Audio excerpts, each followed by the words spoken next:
तो MP board के class 12th के विद्यार्थी ध्यान दें। आज की इस क्लास में 8 मार्च के लिए जीव विज्ञान का सेट बी हम कंप्लीट करेंगे। इसके पहले मैं आपको सेट ए बता चुकी हूँ। तो इस तरह के देखिए मात्र मैं आपको 4 प्रश्न पत्र दूंगी जिसमें प्रॉपर काम आपका हो जाएगा और इन 4 प्रश्न पत्र के आउट आपका एक भी प्रश्न नहीं जाने वाला है। तो सारे ही प्रश्न पत्र को हम सॉल्यूशन के साथ में कंप्लीट करेंगे। तो इस क्लास में हम सेट बी कंप्लीट करेंगे। इसके पहले मैं आपको सेट ए बता चुकी हूँ और फिर इसके बाद में हम सेट सी और डी देखेंगे। ठीक है, तो ये प्रश्न पत्र आपके Hindi medium plus English medium दोनों क्लासों के लिए रहने वाले हैं। तो चलिए बिना किसी डाउट के वीडियो को शुरू करते हैं। सारे ही प्रश्नों को हम सॉल्यूशन के साथ में समझेंगे। ठीक है, तो देखिए पहला प्रश्न है कि सही विकल्प चुनिए। इसमें आपका पहला क्वेश्चन रहेगा कि पर्यावरण संरक्षण अधिनियम कब पारित किया गया? 1986। दूसरा, इथिडियम ब्रोमाइड का उपयोग किसके अभिरंजन में होता है? डीएनए के। तीसरा, सरटोली कोशिकाएं पाई जाती है वृषण में। चौथा है, जब नर व मादा जनांग एक ही प्राणी में पाए जाते हैं तो उन्हें कहते हैं द्विलिंगी। पांचवा है, अर्धसूत्री विभाजन को कहा जाता है न्यूनकारी विभाजन। छठा है, हुमुलिन क्या है? तो हुमुलिन एक आपका हार्मोन है। ठीक है, चलिए इसके बाद में choose the correct option English medium वालों के लिए। तो स्क्रीनशॉट आप ले यहाँ से। ठीक है, टिक मार्क कर दी हैं तो आप कंप्लीट अच्छे से करें। चलिए इसके बाद में है अगला प्रश्न, रिक्त स्थानों की पूर्ति कीजिए।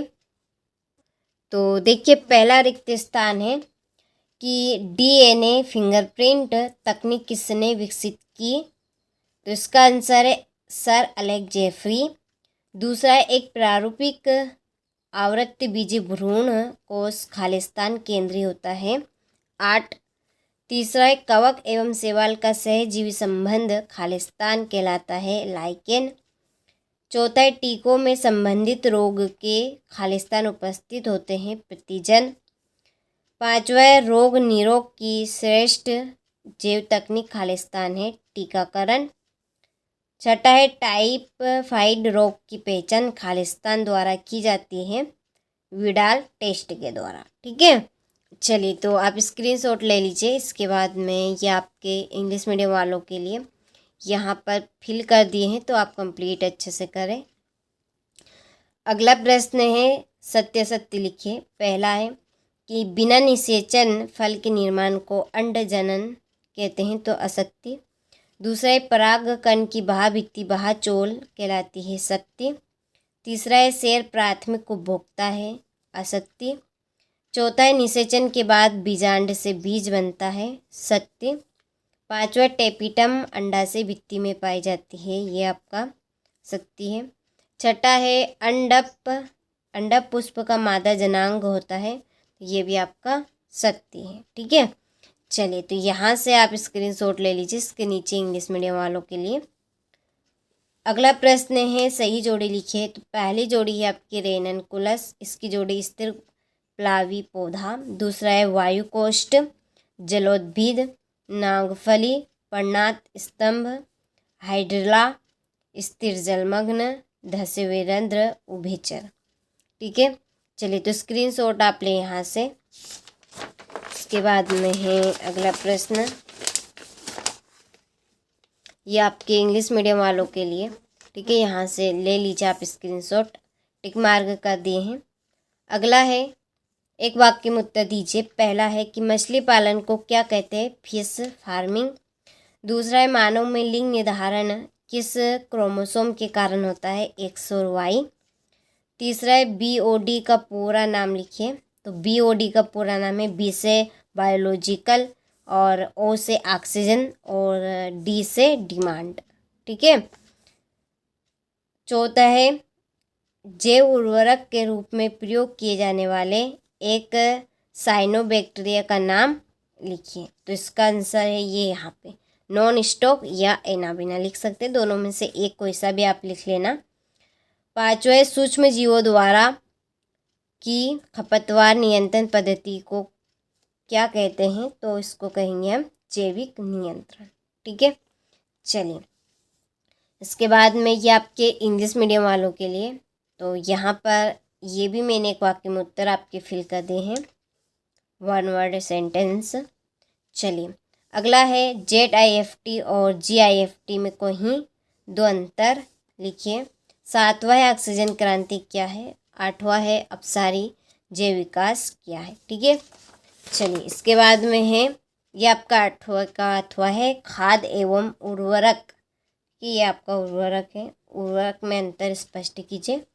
बायोगैस के घटक गैसों के नाम लिखिए, तो दो नंबर का ये प्रश्न है।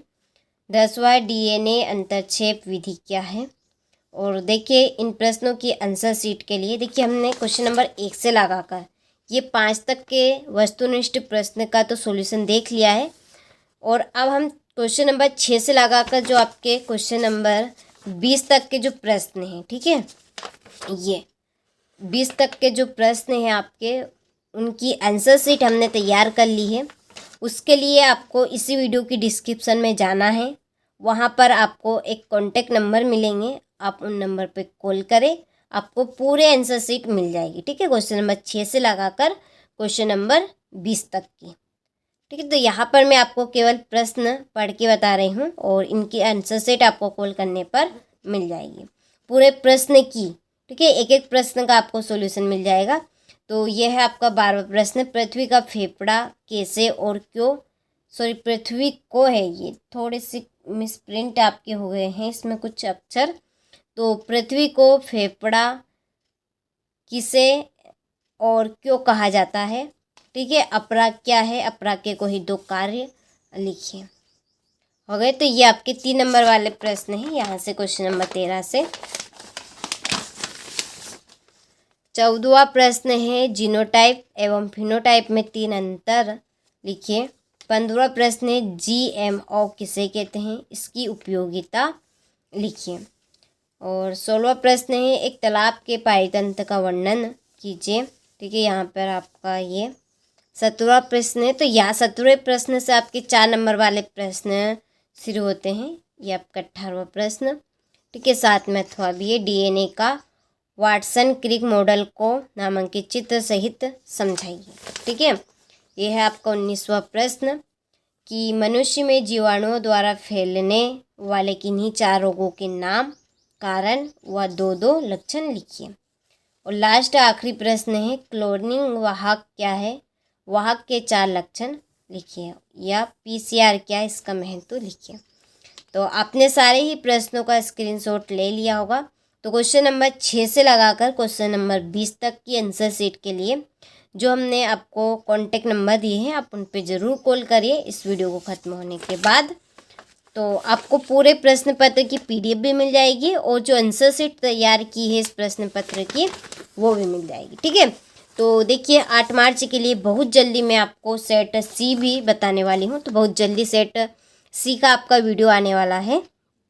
तो आप चैनल के ऊपर यदि पहली बार हो तो चैनल को सब्सक्राइब करें, नोटिफिकेशन ऑन करके रखें ताकि आने वाली वीडियो की नोटिफिकेशन आप तक जल्दी पहुंच सके। चलिए, तो मिलते हैं आपसे अगले वीडियो में।